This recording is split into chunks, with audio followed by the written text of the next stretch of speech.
Nó mùa này có bên có bị bằng mệt vả nhưng buồn sang khắp yên từ này có mày keng đông đi hàng lời đoạn về bình cái này doán hàng lời lum ta thật ra nhiều mà pro dụ mò rem cái lời pian cái nhiều bố giờ nó e bố ở cái lời nhiều ngã e thâu cái cái nhiều sóc e bố cái chỉ làm cái nhiều pet giờ nó ra này mệt vả lu lu pul lu lum nuôi mà pro bình cái pol doán giờ nó nhiều mạ ra này lại bình dạo pro mang sạ mang huyền mang tính lại nhiều mạ pro bộ màu mạ bình nuôi thò ra căn bình mạ pro bình tròn lề giờ kết lại mày càng lệ nó mệt vả nhiều cái tức hàng nạ buồn sang mong tay đi gà po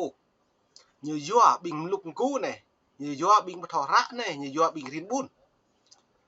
bình luôn nhá thau nhắc sạt nạ buồn sang doa bình non lẽ như doa cái nạ là po lại như doa như bạn vắt cái nạ doan như bom sẽ bình cười bình nào khắc như mạ cứ hí tập năng lập gì hí gỡ như ngạ càng doan như po lên này chơi được cả mà po đại tí po đại bên này giờ nó đi từ đã nhiều mạ bình thau rã mệt vả bình thau rã như thau cắt là thiệt bình non như ngạ bạ nhớ của tương hạt bồn một sàng như hụi mà bữa bình bắt thọ lại bạn như bằng bộ pre cứ ham lại phèn ô lại phèn cái nòng nhiều tươm mệt vả lại phèn như tươm lấy như bạn vượt trệ vượt trăng hàng ta lấy liên quốc tệ đối giờ nó rạ này này lần tập ngư rạ này lu này lu quang đắk lắk Kon Tum Gia Lai Phú Yên nó vay cái lại đạo lê trồng cột lại đạo này nào lại đạo đi giờ nó mày pre ít lăng mệt vả như do hiến pháp này Việt Nam tự do tôn giáo này ở Việt Nam này nó hiếm bạ lại tự do lấy trong hiếm bạ hàng lại kể cả tôi tỷ bù nó như vậy này mày càng cả đã buồn sàng đã bù lút lại rẻ cái nhố bị không thao căn là phiền cái nhố mạ là phiền cái nhố mà đào là nhiều bố nó mày càng thấy hiện tới mệt va là y nằm ngã rạ neo bật tính lệp trong hàng neo huyền huyền tới nhố cặp tới nhố mà tinh thì cặp tới nhố mà sạ cặp tới nhố mà sampi bằng pro e hẹp cái tờ em mạ lại phiền cái nhố hiền pháp như này lên luật dân sự những không rem là các bị tùy tiếp hàng tay nhổ rem là các tùy và cái trứng hàng tay nhổ do nó lại bằng hiến pháp như lệ như màu dục tôm nùm là hiến pháp như này do này hiến pháp như thực hiện 2013 2014 2015 hiến pháp như này nó này bố là tôi có lại em có ít lăng bẽ này laptop nó lại bố có lại bài viết này tích diễn là như do là bài này tích diễn quá nhiều hoặc quá dài nó nên mày là chôn hết bịa có trở lại tự do tôn giáo hiếm bắc rằng bia hàng lấy ngày cái này đạo nó còn sàn như pu lại như bộ pre bình pul dạo nó mắng sạ kẹo tre mắng buồn như pre cái hàm giờ cái lại ra bình nhiều pre bình này hàm lại bình này bậc hình cái tường ố nào buồn sàng giờ nó nên pre như bịch mình bịch như mạ bình bài vạ này như mạ bình buồn pin này mạ bình lại cấp này mạ nó thành nhu lên từ nhiều mạ chứ mà mạ mỏ sang hạ lập à mộ nhiều mạ bình lập 2 lập 3 này nhớ lập 1 này nhớ ngạo pro đấy nhủ mệt vả bình non lệ rem cả rú lao cả dập lắm rắc po rạ căn thầu con tôm lùm lấy nó như ngạ kẹo cầm mự nhầm nhập te khoa nhập trôn đã bơi như ngạ rồi này nó như vậy này là lùm tà nhiều mạ trai ta thằng trai đây thằng đêm na thằng đam bằng ngạ thằng cái phu nó như mình biết bằng rạ có nhiều ngạ nó lại cầm cái biết bằng sam nhố vần lên một đoạn nhiều của mình tôi nục thôn đồ bò xá thôn đồ bò đó thôn đậu bò thầu đã nè lại bị hạt nhập bù cái gì cái nhập bù mà nhiều dần tiền là cạnh ông đập lực ông mất này nó tôi bù nó lại bù hạ này nó có càng đặc bù hạ này như lại bù phân khu này tôn giáo nhiều lũ loại tôn giáo mệt vả ví dụ tin lành như nhập tôn giáo mạng nôn là ví dụ con giáo nhập tôn giáo ví dụ Phật giáo giờ cũng giáo ví dụ Phật giáo hào giờ cũng giáo lệ trong tuyên thông tôi nhiều lệ thơ cúng như tôn giáo mà nhẹ nhàng như tôn giáo do nó này lại nhiều lệ bí bằng về anh càng tung cái lùm tôn giáo nhốt rồi nó có càng rắc về để bộ lại phèn nhập tràn sửa đổi luật 2014 2013 sửa đổi 2014 rồi. Như bộ bầu lưu tự do tôn giáo này, như mạng nhờ theo lịch trình nhục ly hàng năm. Nó nên thì bộ này mệt vào. Tự do tôn giáo này có thể là tự do tôn giáo và quyền được thực hiện các hành vi tôn giáo theo đuổi một tín ngưỡng của một cá nhân một cách tự do. Nó được nhiều người cho là một trong những quyền tự do căn bản của con người. Quyền tự do tôn giáo tại Việt Nam được ghi nhận trong hiến pháp ở điều 70 như sau: công dân có quyền tự do tín ngưỡng tôn giáo theo hoặc không theo một tôn giáo nào. Các tôn giáo đều bình đẳng trước pháp luật, nhưng nơi thờ tự của các tín ngưỡng tôn giáo được pháp luật bảo hộ. Nếu tôi lại nói về vòng một vạ, ở bí bằng tôi vật công giáo, vật cao đài, vật tin lành, vật Phật giáo hoàng hảo, vật thờ cúng. Như lệ là ngày bí. Lệ tương lại đạo nâng như lệ. Có nục nà kẹo kìa mà, bỏ mò bỏ lại can trở thế nhủ. Lại đạo nâng. Môn tôi ý bù như bọn này như điều 70 này nhằm phải như sao như đó dòng đấy. Điều 70 này. Rồi hay đầm tí này nhằm bác đã bố cả này được lắc. Nó tắt hị sàng gỡ. Lê tương nó bọc hị. Như chi bằng rôn bởi chỉ làn. Bởi còn sáng chứ nùm không bốc ấy đi. Như nữ rù hơn đập hiểu. Hiếm bại đó này này. Nó nạ buồn sang ha sao lại phèn nhố bờ đá. Nhiều bù sao phèn nhiều bù.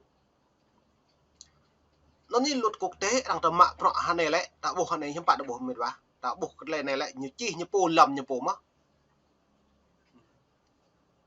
Thì ta hâm nuôi nạ buồn sang ta. Lầm hết là như chi như dự.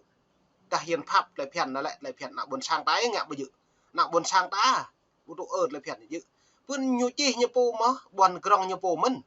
Nhưng bạn lại ta buộc tới này. Như lại ở bí bằng còn lại đáo hàng lại tầm tự đầm đợt sẽ lụt vào mò bồ lây ú như lại và cái tương lại đảo nôn sao vào này nhưng bạn đã buộc lấy bức tầng nên ta bè cần đặt câu hỏi dần bè này công sản này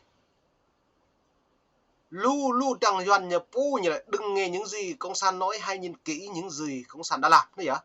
ta buộc lắc rồi này nhu hẹp nói mà đang làm một néo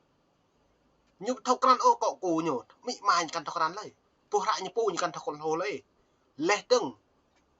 dòng dõi họ hàng căn thâu là mà chìm prim cái thâu mất nọ nè cứ với chi nhu những bạn kẹt kề buồn sạc cái pu như căn thâu căn út lẹp chặt như pu lại trong cứ máu mừng cọc như pu nhu những bạn nhổ nó nếu có mấy càng tạ nên mệt vá em được buồn sạc ý buộc lắc cột lên này binh mạng pro sau yuan binh tụ cung cả con na cộng sản Việt Nam nhưng bạn lại vì làm ra hơi cất mị mà tại chèm tại lại con na cộng sản ít thâu nhú lợi dụng đằng tà bối á lệ đông mạ đằng tà bố bây giờ đằng tà bố mấy tự ôm mà lu nuôi bây giờ lần chặt Việt Nam lu bổ nuôi đã hội cái gì nó lại phiền ta mình lại phiền được đi pia cái nào buồn sang nó đã lại sampai bằng lại phiền ta nhiều lại nhiều prai lít cái nào buồn sang là đôi ít lăng ấy điều 70 mệt vạ hiến pháp này 2014 này bố á nó có rạc cái tương pi bằng điều 70 như sau công dân có quyền tự do tín ngưỡng tôn giáo theo hoặc không theo một tôn giáo nào thế bởi ạ tôi nên nó bạn lại nhập cụ cái đạo buồn sàng tạc kèng một lại đạo này chứ lại đạo này hẻm lại đạo mày này cả tôi ta nạp buồn sang ta mút nạp buồn sang ta chốt lại phen nhủi ạ vừa đạo buồn sang ta khắp cái mạng ta nhiều nạp buồn sang một ổ tôi ta mút hủy sau lại phen đấy tôi nhu mất gì càng ta nhẹ bẹ lại nhớ được càng ta nhẹ sau do cái lại nạp buồn sang thọ khắp cái mạng càng đôm pít trong cái nhủ hém các lão thành nhiều xăm hiếm bá nhiều bậc càng nạp buồn sang ta càng đôm pít thành nhiều ô lệ đang nhiều pre ta nạp buồn sang càng sót làm cái càng sót lại phèn nhủ ít lăng ấy điều 70 này nó nên pít bằng lần cha dập nông dồi nuôi như không một lệ phiền cha đã bơi như không một lệ phiền nữa nhé sang bơi như không máu phong tục tập quán nữa nhé với nhiều bây giờ buồn sang đã sau một pi nữa nhé nhưng bạn là mình thì đã nhiều mọi chi quốc tế chỉ vừa hiến pháp cái nhiêu này quốc tế yếu bây sửa đổi bộ luật này trình ảnh quốc tế sổ này bộ mẫu nhiều pu chỉ nhiều pu mà bây ban công bạn nạp của nơi buồn cung cái trách plus bản lần chặt Việt Nam ngày này nhưng bạn lên ngày này mang hiến pháp như lệ là đạo màu phụ cột là đạo này kẹo là đạo thiểu nó như lệ nó bây giờ các tôn giáo như đều bình đẳng trước pháp luật ở phía bằng lại đạo lại tương tự bởi ăn nạp lại phèn xẻo đôi tôi hình nhiều lệ nó như lệ này đồng những nơi thơ tự của các tín ngưỡng tôn giáo được pháp luật bảo hộ như bây giờ chỉ bây cầm bộ ba ma tổ cầm bộ ba chữ tổ cầm bộ ba sang epo tổ đôi lệ cầm bộ mò bộ lệ nghệ sát lại đạo nó lại lúc na tụ chung lúc na kẹt kề hụi ta bình sạt bay nên nghệ sát nữa vậy xăm này bây giờ ấy bố là mày đạp để bố mệt vào nó có gàng đặc bằng một số diễn biến như yêu một tổ chức các tôn giáo trong đó một số thuộc giáo hội chưa được phép hoạt động ấy bởi này đang như này này tôi là một bộ màu lại đạo bây ca bộ máu lại ngày lại đạo cứ ngộ nên chi là bị bằng lại đạo tự do sao bởi cái dụ như bạn đối với đảng cộng sản như bộ hẹp bộ hại như bù như thâu lại này bị bằng lại đạo lại như lệ một lần ngày như này lại đạo lại bộ một lần ngày lại đạo cất được bộ một lần ngày đây Việt Nam hay này là đồng sâu nhất trong nước Việt Nam tin lành trước tiên là công giáo thứ hai là tin lành là nhá lũ tua nữa mau mật đạo còn đâu con nòng là tua nữa sai cho ý thì đôi nó như thế này có đặc lên đồng một số chức sắc tôn giáo trong đó một số thuộc giáo hội chưa được phép hoạt động bị bắt với lý do theo nhà nước Việt Nam vi phạm pháp luật dân sự hoặc hoạt động chính trị trái phép. Hiến bạn là chính trị đặc thông tổ chức quan sát nhân quyền Human Rights thu thập một số báo cáo về các giáo hội không đăng ký trên vùng Tây Nguyên bị săn bằng và một số tín đồ bị buộc từ bỏ đạo. Hang lại kể cả bình lại phiền rằng lệ nhiều lệ lưu như nghệ sát lại đạo bỏ một lần ngày ô nấn cực rạch lưu cho bạn cái buổi vừa đã này đừng còn là chôn mà bập như vậy vừa là bịa phim mông này nó như lệ này phái đoàn Liên Hợp Quốc tế về tự do tín ngưỡng tôn giáo thăm Việt Nam 2014 một phái đoàn Liên Hợp Quốc về tự do tín ngưỡng được Việt Nam mời tham dự từ ngày 21 đến 31 tháng 7 vừa qua. Bộ Ngoại giao Việt Nam nói chuyện thăm của phái đoàn thể hiện thiên chí thái độ hợp tác cởi mở của chính phủ Việt Nam. Tuy nhiên, đặc phái viên của Liên Hợp Quốc về tự do tín ngưỡng tôn giáo tiếp cận một số nhà hoạt động trong nước, một số các cá nhân đã bị ngăn cản không cho gặp một số tổ chức nào trong tôn giáo của Việt Nam. Nó đã buồn này là phí bằng cái này những bạn đã buồn cái đường này cuộc sống người dân Tây Nguyên với lại cuộc sống người Cộng sản Việt Nam đối xử những bạn thật là giữa nó người đó nó lại này mới lăng hầm phí bằng cái đi thọc lắm binh mềm chút ý lẽ mày kẹt ý một lại rem năm tuần cần hụi cái nhiều mà giữa cái lại phiền nhiều mỗi chi lên việc vả ít lăng á bộ luật dân sự lên trong bộ luật hiến pháp nhưng mà lưu nhánh nó còn lại tung cùm lại mày ta lại mày càng tí bây giờ mày càng tí lựa cú lên thằng mút bộ là nhỏ mày càng tí một lại rem lệ một làm vất tàu Mỹ vất Việt Nam vất Bát Thái vất Campuchia ta không thọc cán cái lệ này giờ nút ta là nút ta bực tưng không lại đau lên rồi tôi đã nhiều pre lên lại đau lên từng mùng nân nhiều số bùi có lại pi bằng pro cái nhung nhớ như thế nên mùa này có học ác pi bằng mệt mà yang tới buồn sang khắp biển lao pi mông lẽ có mày đung sắp lời đoạn về